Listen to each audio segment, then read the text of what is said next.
Hey, what's up, everybody? BDL44 coming at you with another video. All right, so it's game day. Lakers Nets, 7:30 p.m. Pacific time, 10:30 Eastern, here in Los Angeles at Staples Center / Crypto.com Arena.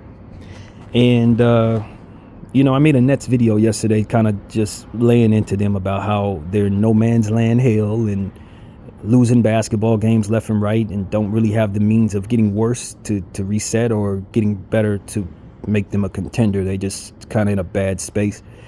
They've lost 4 of their last 5 games, 2 of them against the Portland Trail Blazers, who are tanking. And even though those were close games, one of them was basically at the buzzer, the other was in overtime, you still have no excuse for losing a game like that, to a team like that, rather. But it's what's going on with them. They had a game prior to that last matchup with Portland where they played against the Miami Heat, and that one went into overtime. They've been playing a lot of close games, been losing all of those close games, unfortunately for them. And if I'm not mistaken, in that matchup, they launched, I gotta make sure that I preface by saying it may have been that game or a Cleveland game that they played in Paris, but in one of those 2 games, they launched 53 3-point shots. So needless to say, they don't have any chill when it comes to launching the 3 ball. They only hit like 15 of them or something like that. It was like 3 different players who had shot over 10 threes. Another one had attempted 8, didn't make any of his. It was a nightmare of a situation there in the stat sheet.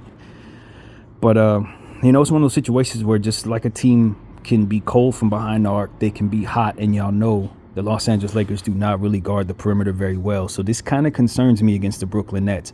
They've been playing close games, getting them into overtime, gritty, nasty games that don't really score a lot of points, but for whatever reason, they're holding their opponent to low figures. And you consider the last game that they won was against an OKC Thunder team that was fully healthy. So with them having been on a 4-game losing streak, and the last game they won was against a contender, and all of them losses have been close, and one of them was in Paris, so I know that makes them like, that could have threw them off in a major way against the Cleveland Cavaliers, where Donovan Mitchell went for like 45 points out there. That tells me they're due for a win.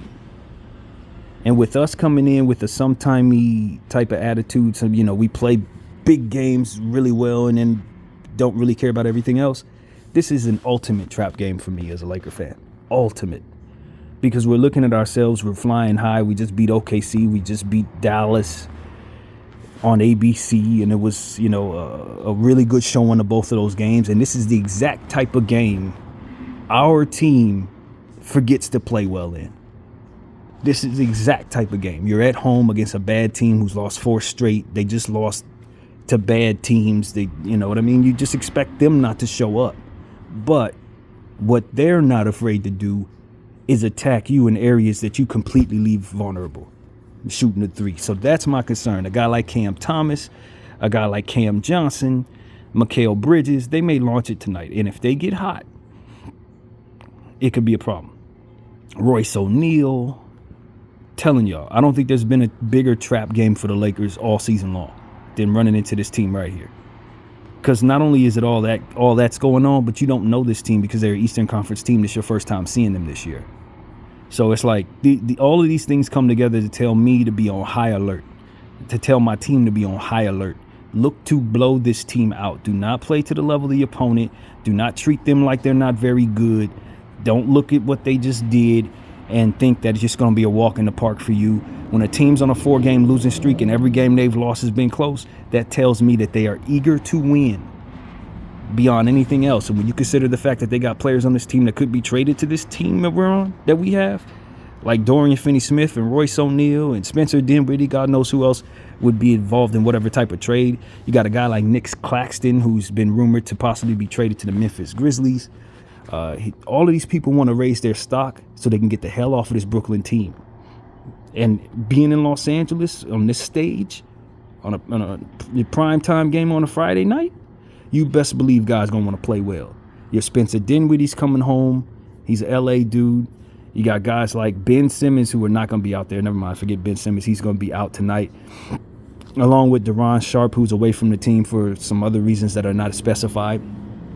But everybody else, Mikal's going to play every game. Mikal hasn't missed a game in his entire career, so he's going to be out there.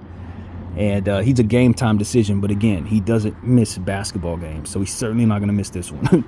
And, it's one of those situations where I just wonder, Bron and AD are also game-time decisions. I think it's a chance we might sit one of them just because that's kind of how our organization kind of views certain things like this.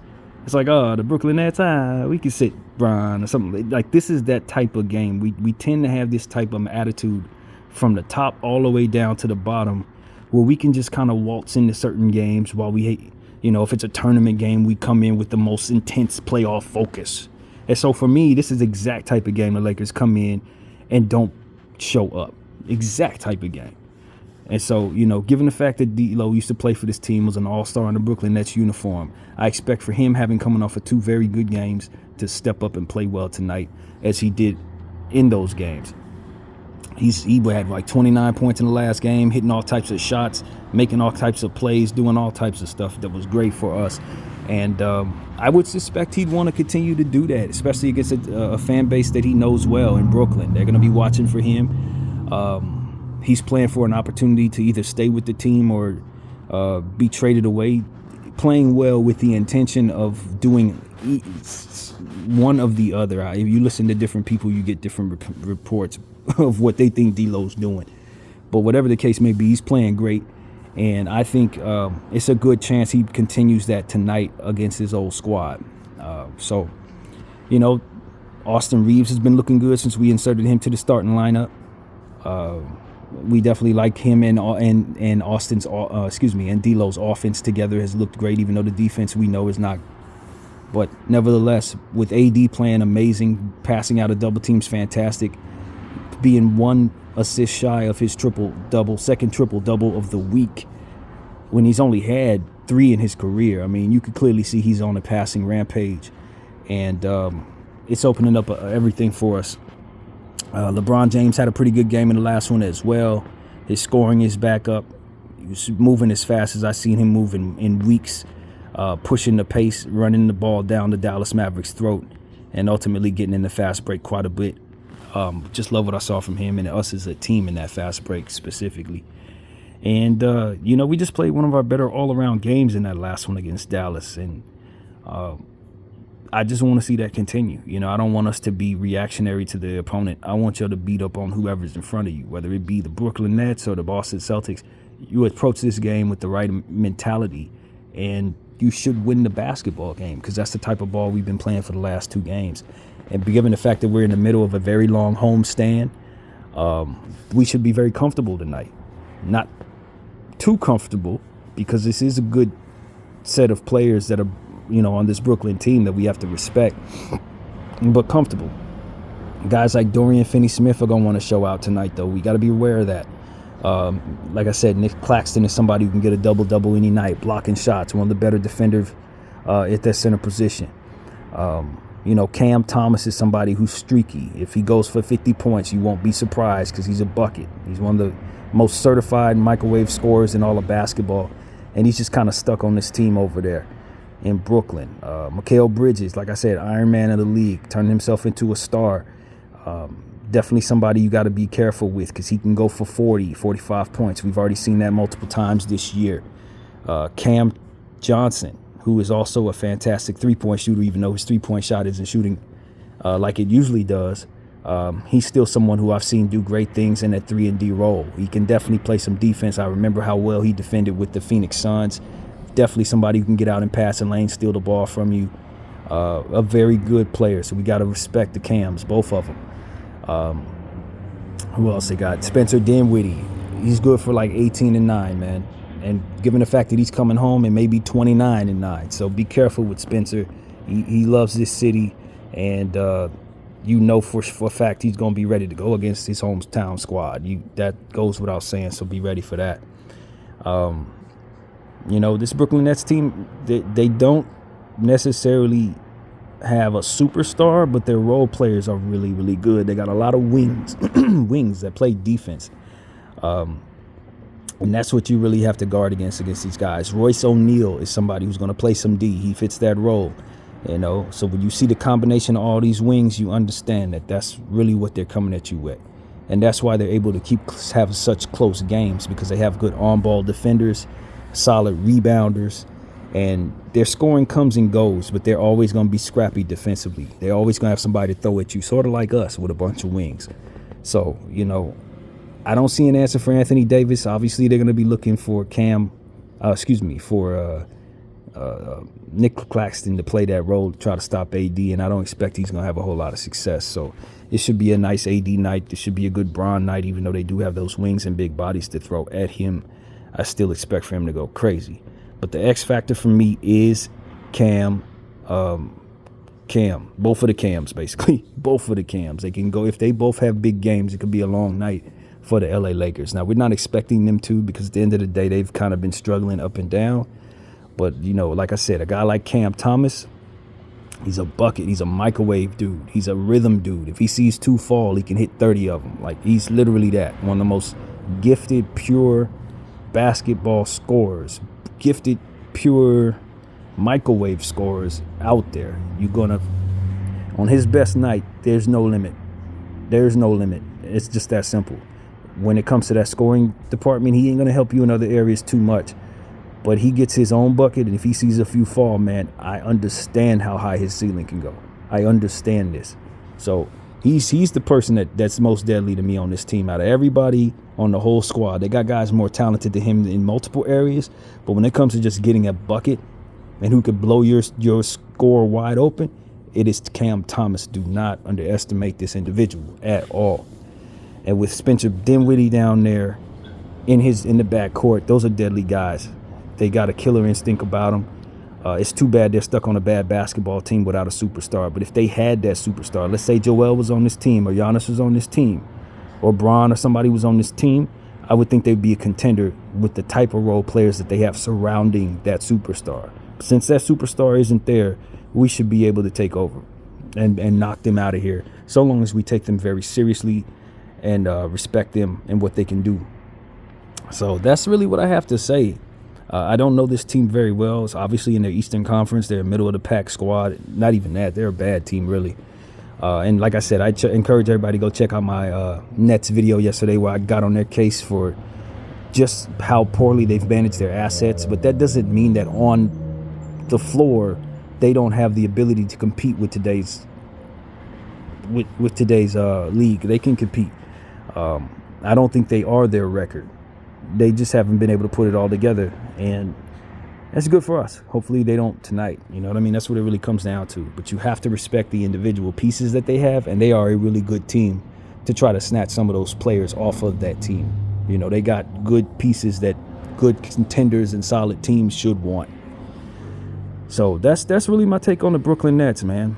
Definitely a mismanaged team as it pertains to their assets and the style of play. They can be all over the place, but they definitely got wings that can defend, and a big man that's really good, man, who's only getting better in Nick Claxton. So that's the thought, man. Hopefully tonight we will bring it to them and bring some consistency with the starting lineup that we found. Bron, AD, Taurean Prince, Austin, and D'Lo. That starting lineup has been what we've gone with for the last 2 games. And it's won games for us. Of course, Vanderbilt coming off the bench has been fantastic. Rui Hachimura is starting to look really, really good as well with the minutes given. Hopefully we can increase his minutes as we go along. And, you know, Max Christie has looked good in limited minutes as of late. So we're just loving what we're seeing from our team in the most short term, these last 2 games. We've really been exciting. It's been a fun couple of games, you know what I mean? It hasn't been just us winning, but we've really been entertaining as well. And Bron and AD are playing at a high level as always, with AD just flat out attacking one of his most glaring weaknesses and turning it into basically a strength with that passing, being incredible as of late. So we're clicking on all cylinders. Cam Reddish is still out, of course, Gabe Vincent as well. And that is where we're at, man. The Lakers will be wearing their purple jerseys, the ones that I can't stand, I always mention, and the Nets will be wearing their traditional home whites on our floor. And yeah, man, be aware, you know, Mikal Bridges and those guys, they can really go. Royce O'Neal is capable of not only defending and being scrappy, but he can hit some threes as well. He can get in his offensive bag a little bit. You don't expect for them to really go off, man. It's one of those situations where they have players playing outside of their role for what they should be doing in this league. If they were all slotted properly in various situations with superstars next to them, a 1 and a 2, and the rest of them doing their thing, they would have so much easier time getting their own shot. But because the defense is focused in on these guys, because there's no star there, they have to get the star treatment. It makes it a lot tougher for all of them, really, as a collective unit. So that's what I see with the Brooklyn Nets. They just need somebody to be there as a star. They need really any star to kind of make them a real playoff team. And they just don't have a path to getting that player. They really don't. So, yeah, man, that's what I see there. Mikal Bridges is going to have to be that guy, and he's been doing a good job with that, a really good job with that. And we're just going to have to respect him. Hopefully this will be the first game he misses in his entire career, which I definitely wouldn't put no money on. But with him being a game-time decision, hobbling around, it is what it is. But, again, Iron Man just doesn't miss games, period. So, yeah, man, that's what I see there. My Los Angeles Lakers come in. Christian Wood, hopefully he can have a bounce-back game since he was a no-show against the Dallas Mavericks. As I always say, he doesn't play well against his old teams. But he never played for the Brooklyn Nets, so he should be right back at it tonight. And, just to throw in a little trade rumor, I hear the Lakers, the last thing I read about 10 minutes ago was that the Lakers are still trying to engage with the Atlanta Hawks about DeJounte Murray, who hit a game-winning shot at the buzzer 2 nights ago. We need to be aware that his value is probably still increasing as he continues to play well. But from what I understand, we're trying to keep Austin out of that deal. The framework of the deal I read was D'Lo, JHS, not 29 first pick, and other draft compensation, likely second-round picks. I hope the Atlanta Hawks would be willing to do something like that to give us DeJounte Murray. I would do that deal. But if I have to throw in anything else, I would want them to throw in something else too. Preferably Bogdanovich. That's who I would love the Lakers to acquire with DeJounte Murray from the Atlanta Hawks. But I think the Hawks are dead set on trying to get Austin, and we are keeping him out of that deal. So that's the latest rumor I read, man. And, of course, the Lakers are also engaging with the Utah Jazz on Colin Sexton. And from what I understand, maybe the Washington Wizards on Tyus Jones. And there may be some other things on the horizon, too, because usually when a deal is done, it's usually some players you ain't heard nothing about coming our way. So I still think a deal gets done. I don't know how soon. Trade deadline is on February 8th. So that's like a little more than 2 weeks away, I'd imagine. I ain't looked at the calendar, but we're somewhere in there like that. And, we got to keep our guys healthy and keep our trade value high. And in a game like this, that's what this is. This is a showcasing of both teams with players that are likely going to be on the move in a couple of weeks, wanting to keep their value high. And I expect more of the same in regards to that.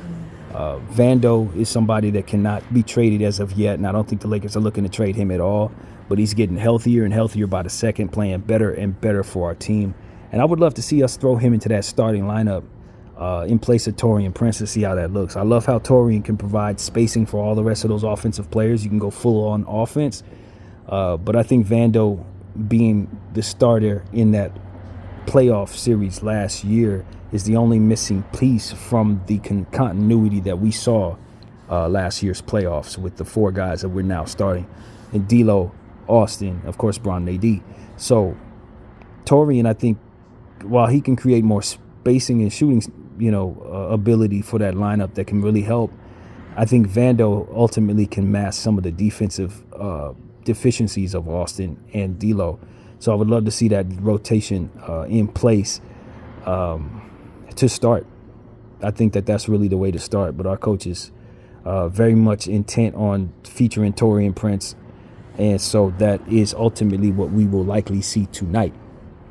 But that's really where we're at, man. That's the idea, man. Going up against the Nets team, ultimate trap game. The Nets have lost some bad games lost to some bad teams, but in some close games. So you know they're scrapping. And I know they're tired of losing, man. They are bad, but they're not quite 4 games in a row bad. 4 losses in a row bad. They're really not. So that means they're likely going to try to play their best ball on the biggest stage against us. Fearless guys they have over there, man. So we need to understand that.